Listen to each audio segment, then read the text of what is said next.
We could start there with the presser. Just your general thoughts on how Berube came across to the media.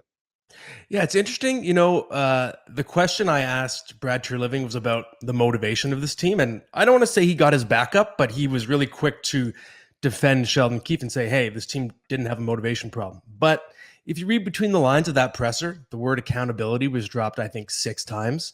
And the idea of running through a wall for Craig Berube, we've seen the viral speech he made in the 2019 playoffs. If there's one thing he does bring, yes, he's underrated as an X's and O's coach, but I think we all agree this man is a motivator. He played more than 1,000 games in the NHL, more than 3,000 penalty minutes in the NHL. He's got a relatability, a toughness that I think still comes through in his demeanor. And I think he commands a certain degree of respect. He's got a presence. That's one of the words that Treliving used as well. And to me, when skill is not really the problem for this Leafs team, you have to try something different. And I do think you have to reach for intangibles. When you have a team that I think is more talented than the Boston Bruins were, the Bruins had Morgan Geekie as their first line center, and the Leafs couldn't beat that team. I don't care about any excuses. Look at how the Leafs came out. The example I go to, guys, is games 3 and 4 on their home ice. Totally flat, embarrassing, one of the worst home environments I've seen in a playoff game. And I don't think that happens under Craig Berube. I think he nips that in the bud, no pun intended. And I think that's why they brought him in. I think he's going to light a fire under these guys. I think so. Small sample size with the press conference, but how do you think he's going to handle, the media, the scrutiny, the constant twisting of questions? And how, a guy could make a left turn and make some bad comments or get his back up to the media and things could go south in a hurry. How do you think a guy like Craig Berube is going to handle that environment? Yeah, that's going to be interesting. He was asked about that, and he said that he has an ability to compartmentalize, but we'll see when that's really put to the test. You can't really know until you try living in this environment. I do think it's going to be a lot briefer. Sheldon Keefe is a very long-winded guy. I was joking that I'm going to be catching earlier trains home from games because Berube is very economical with his language. So I do think we're going to get some terse moments here and there, but it's going to be more about what he doesn't say because he's kind of a man of few words, at least compared to Sheldon Keefe. I always laugh too, Maddie, and you've been around for a while covering this team. It's just like how sunshine and rainbows the first day is. Like it was like the first day of school, man. Berube's up there, everybody's smiling. I just can't wait till the first sign of a crack in this team and how he handles that situation. It's true. And to me, what I'm very curious to see is how different is this team going to look in terms of, are they going to try to make it? I don't want to say in his image, because I do think the culture of the team was already shifting with a lot of the moves that Treliving made, but I think that the needle is going to continue being adjusted toward more of a lunch pail group. So to me, that's what's most interesting about this offseason is who is the group that Berube is going to be trying to motivate? And is Mitch Marner, for example, going to be part of that group? I don't think he is. But to me, it's one of the most highly anticipated off seasons in a long time. And I just think Berube was only the start. That was not their biggest change. There are definitely more coming. So how do you think they're going to go about that? It was going to be one of my questions. If, now that the dust is settled on the playoff disappointment, people, are pretty pissed off for the first couple of weeks now. Things settle down, the dust settles. You're kind of starting to see some maybe keep Marner camp be a little bit louder than they were a few weeks ago. Obviously, you think he's going to be gone. How do you think they go about it? When do you think it happens? And do you think timing is important with that decision? Yeah, I think in this case, because it's going to be such a big change if it happens, it's going to just shift the team on its axis. I think sooner is better than later because you're going to need to just let the whole team digest it. I don't think that all the discussion of, there's been no calls made on Marner yet, that means nothing. It's May. It's not trade season. I know McDonough got traded, but that's an exception, not the norm. As we get closer to the draft, I think is when it's really going to heat up. So in terms of what it's going to look like this summer, to me, what's interesting is if you have Marner available in play, I think it means the Leafs don't have to trade their first round pick. I think it's important they have to keep replenishing because with the cap hits of Matthews and Nylander going up, you need more entry level guys coming in. I think Easton Cowan, for example, is going to get his 9 games next year. But if in terms of what's going to be the biggest agent of change, I don't think it's going to be trading from your futures. It's going to be trading Marner that does it. And the question is, what's the package going to be? I think it needs to involve a defenseman. I know there's been a lot of talk with the Nashville stuff, but I don't think they actually line up. I know you could get UC Saros, but I think goalies are too fickle, too random. I don't think you can use your Marner trump card to get a goalie, especially when it's a really good offseason in terms of the market. There's a lot of good goalies out there. I think you got to find a trade partner that's willing to give you a top end defenseman, someone like a Charlie McAvoy. And to me, Marner is your biggest piece. I think that's going to be the big piece that sort of sets the tone for everything this offseason.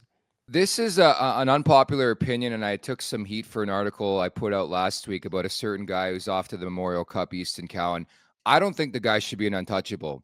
If there's a trade that makes sense, and again, you can say this for every player, but I think if you can land a bona fide stud in between the pipes or on the back end, and maybe the Marner situation doesn't work out the way you want it to work out, because again, he's got to approve anything that happens, I'd be wide open to making that type of deal. But it seems like there's been a lot of pushback from Leafs Nation on that front.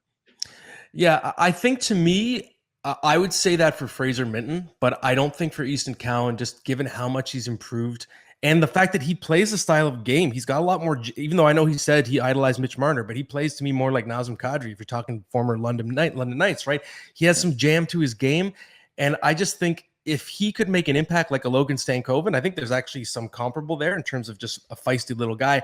It could totally change the dynamic of the team to have another guy in the pipeline. Look at what Matthew Nyes did in terms of how much confidence he inspired for the future based on what he showed in the playoffs. And to me, especially, okay, I'll never say never. If you're being offered a top-end defenseman, okay, maybe you have to pull the trigger, but not for a goalie. Never for a goalie. Look at what Artur Silovs did for Vancouver so far in these playoffs and then second round, first round. Last year in the Stanley Cup final, you had two goalies starting who weren't the starters for their own teams in the first round. Aiden Hill, Sergei Bobrovsky. Goaltending is way too random to burn a major asset to get one, because you could get one and then you have Connor Hellebuck absolutely shitting the bed, pardon my French. Or you have Korpisalo. Yeah, exactly, right? So don't trade major assets for a goaltender. It's way too random. True. What, I going back to what you were talking about with Easton Cowan, I mean, you don't know what draft picks are going to be. I'd rather trade a draft pick in an unknown, which is still quite likely to be a bust or not pan out, than when I look back to the draft when they drafted Easton Cowan, everyone's like, oh, who's this kid? Oh yeah, 28th overall, whatever. It's kind of, we'll see. The way he's exploded and the attitude that he has and the confidence he's exuded, I mean, you have to have that to make the strides that he has in the past. I think he could be ready. Do you say you put Minton more on the trade bait potential than Easton Cowan at this point? I think so, just in the sense that he's perceived as a good prospect as well. And I think it's okay for the Leafs to be open to doing something major. They're in their window. They've got to shoot their shot while they still have Austin Matthews, especially in his prime. So I'm fine with that. But to me, I just think Cowan has shown a higher ceiling. And I just have a feeling that he's going to get a 9-game look next year based on what he did in the OHL this year, won the Red Tilson Award. There isn't really much left for him to accomplish. And I think some people like to say, oh, what about Nick Robertson? People said the same thing. I think that's a really just generalized opinion. I don't agree with it at all. They're both small and the similarities end there. They're really different players. And the problem with Nick Robertson is his skill set was not conducive to playing in the bottom six, as we saw in the playoffs. Whereas a guy like Easton Cowan, I think he could be a useful third line player because he has more of a two-way sense. And because of that, I think he has a chance to make the team next year. I really do. Yeah, me too. I suppose my reasoning is more about value, trade value. And I try to think of it from the opposition standpoint. If I'm a Nashville or somebody else who's interested, is like, who could I hunt on that roster that's going to make a lot of sense? And I think from the Leafs perspective, 28th overall, I think his value could be at its very highest right now. And that's why I bring his name up. I know Leafs fans are pissed for me to bring up that name. He's an untouchable. I think he's a great player. I think he's got a lot of value to this organization and franchise. I'm just saying, if you find a deal that makes a lot of sense and Easton Cowan is in it, I wouldn't be opposed to making it. But I want to ask you a follow-up as well on Craig Berube. I think naturally, Matt, when new coaches take over, you try to find links of like players who could benefit from changes. Are there any players currently on the Maple Leafs roster do you think could benefit from a fresh voice? Well, to me, and it's funny, I think they could benefit. I don't know if they make sense as long-term fits on the team, but if the Leafs are intent on keeping them, to me, the big one is Timothy Liljegren. He's someone he's important to this team if he's considered part of their future because he's mobile, he's a right shot, he's physical in spurts, but I just think the effort is not consistent game in, game out. He's prone to these mental lapses. And I think if he could find a relationship that gets him on track and makes him a more consistent player, he could be really useful for this team. If Timothy Liljegren could establish himself as a long-term top 4 right shot defenseman, that really changes the dynamic of this group. But the problem is, and I assume you guys would agree, you just never knew which version of him you were getting any given night. He'd have some momentum for a few games and it'd feel like, okay, it's happening. And then the next game, he's shrinking, he's lacking confidence, he's turning over the puck, and he just wasn't consistent. So to me, if there's one player that just needs a different voice, that's him. And as an aside, I just want to throw something out there because we're talking about possible changes to the assistant coaching staff. That's why I would be looking hard at a Bruce Boudreau, because if there's one thing to me he's best known for, it's unlocking players and helping them discover their confidence. That's a voice I would love to see added to the staff. I don't know if it's a fit because I do agree with you guys. I think the writing's on the wall. It's Marc Savard, but we'll see. I'll tell you right now, there hasn't even been a conversation. I'd love to see Gabby running that power play. It just doesn't look like it's going to happen, Rosie. Yeah, it would be tough. It's just kind of weird when you get kind of guys that are used to being head coaches to be assistant. Like, is there a power struggle? Is the other guy judging every move I make as the head coach? And is he always thinking I would do it this way? Is he trying to get his fingerprints on the team? I could see that. Not that Gabby would be that way by any stretch, but I could see it. But I also like the fact, like when you talk to Bruce, he's there's something about him that's likable that that you're drawn to.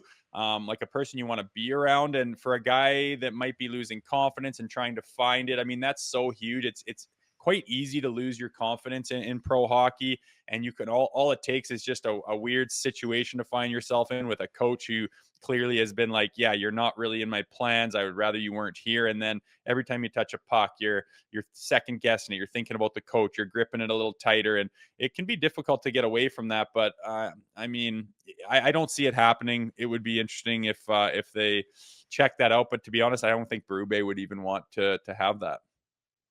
Yeah, I think you guys are right. It's too bad because I do have a lot of memories talking to different players over the years where they really just championed his ability to help them sort of find what they did best. I remember particularly it was Mikhail Granlund. That was the conversation that really stood out to me. He had his best years in Minnesota under Boudreau, and there are a lot of players, if you go throughout the scope of his career, that had the best seasons. Mike Green back in the day, right? There's so many guys that broke out under Gabby.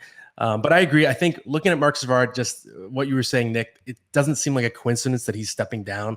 And obviously, the Blues power play was quite potent when Savard was there. So I think the fit is pretty obvious. And if we're talking about fits, by the way, tying to St. Louis, a name on the player side that I'd keep a close eye on is David Perron, free agent this summer. And it's a crazy stat. I remember it a couple years ago. His last few years with St. Louis, power play points per game, points per 60. McDavid, Draisaitl, David Perron was third over a 2 or 3 year stretch. So he was the engine of those good Blues power plays, and he happens to be a free agent. So keep an eye on Mr. Perron. It's funny. I was actually talking to somebody about Perron like 3 weeks ago. I'm like, would he ever entertain Toronto? It sounds like he'd be open to it, but he's that tough edge nose player that you want in the play. Like I watched a lot of Wings games late in the season, and when they went on that run and tried to get in there, and he just played so heavy. He always had a snarl on his face. Like I love that attitude from players where it's just not going to be easy every given night. He's a veteran. He's won. I mean, he checks so many boxes. I think he'd make a lot of sense for this team. Matt, are you stunned that Sheldon Keefe was unemployed for 14 days? Is this guy overrated, or is he a godsend? I'm trying to figure that out. I think it's somewhere in between. I'm a little surprised that it was this quick, and I'm a little surprised about the fit with the New Jersey Devils. I understand, at least from what I know, the Devils were very happy with Keefe's ability to mentor young players, and obviously he helped a lot of the Leafs reach new levels in their game, right? Superstar levels. So I could see that, but it's not like these are the Anaheim Ducks. Like the Devils were the third best team in the NHL last year. They were really unlucky with injuries this year. I think they're going to be a Stanley Cup contender next year, especially if they fix their goaltending further, which I fully expect them to do. So it's not like Keefe is okay, fine, you have Luke Hughes, but Keefe is not coming into this young team hoping to break through. The Devils already did that. This would have been a fit, I think, 2 years ago. To me, the Devils should be feeling more pressure to break through while you have Jack Hughes in your prime and Jesper Bratt and Timo Meier, all these guys signed. And to me, it's like, well, Keefe is kind of going back into the same situation with a star-studded team that hasn't been able to break through. So if you're New Jersey, I'm like, are you sure that's who you want? Don't you want to find a guy that has a ring to help you get over the hump? I don't know if it's actually the best fit. Yeah, I don't know. I think it was honestly a job you can't pass up if you're Sheldon Keefe, because I know what he said. Obviously, when he lost the job in Toronto, he's going to take a step back. But when you get the opportunity to coach the Hughes brothers and Heischer and Nemec and Dougie Hamilton, who's going to be back and healthy by all accounts next season, like that's a scary roster. You look about a team that could bounce back. And if you're in a betting market for coach of the year, Sheldon Keefe is somebody I'd be all over. But I couldn't help but chuckle at his bio on Twitter, Onward and Upward. And then I'm like, didn't somebody else say Onward? It was Kyle Dubas last year when he got fired by the Leafs, right? I think it was. And you know what's funny, Kay? If you guys are superstitious, do you think I feel like it's inevitable. The Leafs are playing the Devils in the playoffs next year. Oh, yeah. No matter what happens, it's happening. Yeah. Be a good storyline. They're going to win. Yeah. I like it. I'm still enamored by David Perron right now. Like, I didn't realize he's coming up this year. Plays with a snarl. Power plays up there with those two other big tickets. Like, I can't get my mind off of that right now. Let's try to get him on the show tomorrow. Why don't we do that? Let's do it. Okay. Yeah, I think with Perron too, what stands out to me about him is, so obviously the skill set is specific to what they need, but this is a guy who goes on epic heaters. He's not necessarily the most consistent player, but when he's on a run, he's a guy who can rip off like 30 points in a 20-game stretch. I know obviously he's exiting his prime now, so he's not what he was a few years ago, but for a Leafs team that could really use some spurts of secondary scoring, not always relying on their superstars, that's someone that could carry you. He could steal a game for you in the playoffs and go off here and there. So I really think he could bring a lot to the table. Make sure to check out more of our content right here on the Leafs Nation YouTube page. We got long form interviews, we got clips, we got epic rants by Jay Rosehill. We simply have it all. And don't forget, you can find out much more at theleafsnation.com. Thanks so much for watching.